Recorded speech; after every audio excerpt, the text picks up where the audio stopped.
వెంకటేశ్వర స్వామికి యాలకుల మాల సమర్పించటం వల్ల కలిగే ఫలితం. వెంకటేశ్వర స్వామికి 27 యాలకుల మాలను స్వామివారికి సమర్పిస్తారు. దీని వెనుక బ్రహ్మదేవుని నక్షత్ర సిద్ధాంతం ఉంది.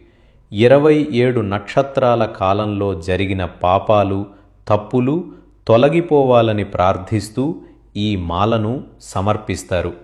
ఈ మాల వెంకటేశ్వర స్వామికి అలంకారం వల్ల ఆర్థిక ఇబ్బందులు తొలగిపోయి సంపద మరియు శ్రేయస్సు సిద్ధిస్తాయని విశ్వసిస్తారు.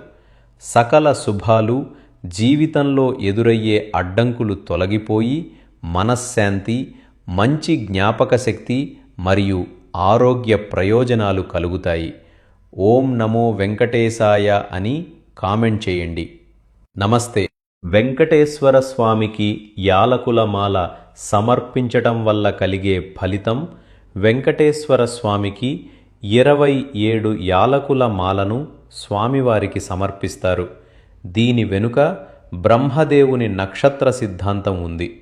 27 నక్షత్రాల కాలంలో జరిగిన పాపాలు, తప్పులు తొలగిపోవాలని ప్రార్థిస్తూ ఈ మాలను సమర్పిస్తారు.